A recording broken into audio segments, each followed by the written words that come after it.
इसलिए मुझे ये बात कहनी पड़ी। मैं तो प्रत्येक जाति के लिए लड़ता हूँ। आजकल तो सोशल मीडिया का जमाना है, आप फेसबुक पे देखते रहते हो, आप टीवी पर देखते रहते हो।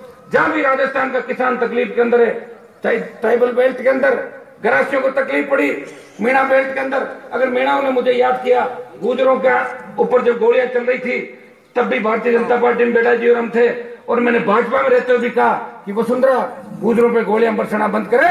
राजस्थान का जाट समाज भी गुजरों के साथ खड़ा, हम हमारे भाइयों को सड़क पे मरने नहीं देंगे। ये आह्वान राजस्थान के अंदर किया था। मैं सबको साथ लेके चलने वाला व्यक्ति हूँ। आजादी के 70 साल बाद आज किसान के घर असली दिवाली नहीं आई।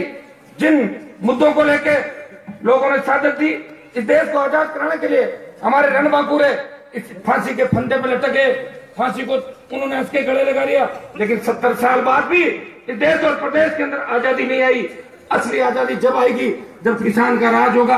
आज थाने तहसील कचहरी के अंदर अगर गरीब किसान जाता है और फटे हुए कपड़े और फटी जूती पहन के थानेदार के पास जाता है तो थानेदार कहता है भाग जा, एमएलए का फोन करा के हाँ, या एसपी के पास पैसे हो या 2 पैसे रख, नहीं तो तेरी नहीं छोड़ेंगे, 151 में बंद कर दूंगा।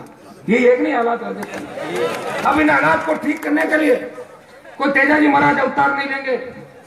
मुझे आप इस बात का भी धन्यवाद दो कि हमारे नेता तो छोटी मोटी बातों के लिए रातों रात पार्टी बदल लेते हैं, और लाल बत्ती का बस कह दो तो पूरा परिवार ही लाल बत्ती लेने के लिए वसुंधरा गहलोत और पायलट की चौकट पे चले जाते हैं, बोले बत्ती दे दो और चाहे कुछ ही करवा लो हमारे।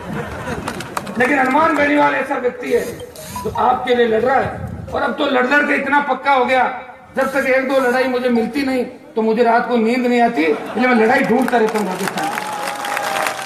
मैं आपको इतना ही भरोसा दिलाता हूँ कि मेरी कोई व्यक्तिगत लड़ाई नहीं किसी से, और मुझे अगर मंत्री बनना होता, बेटा जी इस बात के गवाह है कि मैं 2003 के अंदर अगर वसुंधरा के साथ चलता तो मैं 2-3 बार मंत्री बन जाता। लेकिन मैंने कहा मैं वसुंधरा गहलोत की सैंडल चप्पल नहीं उठाऊंगा, मैं संतरी बन के आपकी सेवा करूंगा, और मैं राजस्थान में किसान के बेटों की और किसानों की संतरी बन के इस राजस्थान के कोने कोने के अंदर मैं सेवा कर रहा हूँ।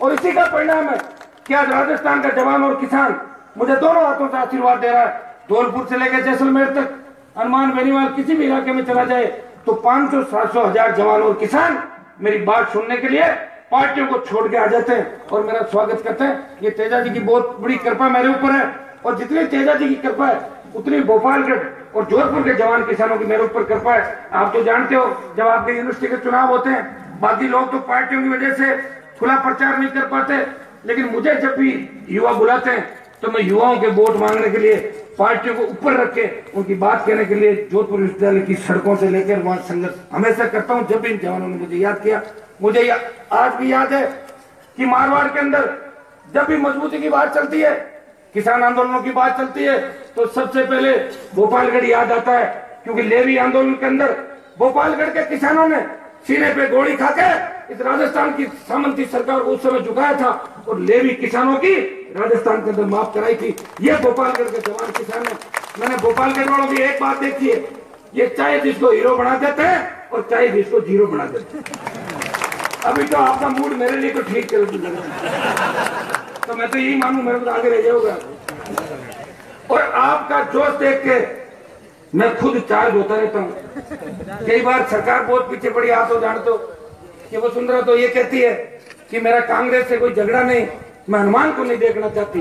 अब आप बताओ कितनी बड़ी बात है। हनुमान तो दूसरी बात करता है, मैं मेरे लिए कहता है कि दारू पीती है वसुंधरा, तो मैंने कहा मैंने कोई गलत तो कहा नहीं। मुझे मीडिया वालों ने पूछा था, मैंने कहा राजस्थान में पोपा भाई का राज है, तो मीडिया वाले कह रहे थे कि पोपा भाई का राज कैसे पूरा बताऊंगा। तो मैंने कहा भाई पोपा भाई को मैंने देखा नहीं, बेटा जी से सुना था कि पोपा भाई 7 बजे दारू पी के सो जाती थी और वसुंधरा 8 बजे दारू पी के सो जाती है। ये पोपा भाई का राज है। इस राजस्थान का भी मेरे से पूर्व वक्ता भाई पंकज धनखड़ और महिपाल जी मेला जो शेखावाटी से आए, और वसुंधरा का विरोध जो राजस्थान के अंदर हो रहा है जगह जगह, इसमें जवानों की बहुत बड़ी भूमिका है। और जवान जब निकलता है तभी परिवर्तन होता है, और जवान जिधर चलता है उधर ही जमाना चलता है। मैं राजस्थान के जवानों को धन्यवाद दूंगा कि किसी भी जाति का जवान है वो एक ही बात कहता है कि राजस्थान के अंदर इन पार्टियों की गुंडागर्दी खत्म होनी चाहिए। एक बार भारतीय जनता पार्टी 165, कांग्रेस 250, कभी बीजेपी 150, कभी कांग्रेस 150, तो फिर हमारा राज कब आएगा? जनता का राज कब आएगा? किसान का राज कब आएगा? जवान का राज कब आएगा? और मैं आपको विश्वास दिलाता हूं कि जो प्रतिज्ञा मैंने की है कि 2018 के अंदर आपका सपना पूरा करेंगे, मिशन 2018 पूरा करेंगे। मैं आपको बता दूं कि तेजाजी महाराज के आशीर्वाद से वो दिन दूर नहीं जब राजस्थान की विधानसभा और राजस्थान के शासन सचिवालय पर वीर तेजाजी का भगत कोई बैठेगा और तेजाजी का आदर्श इस राजस्थान की राजनीति में स्थापित है। आज कितनी बड़ी घटना है कि सरकार सब्सिडी दे रही बिजली पे।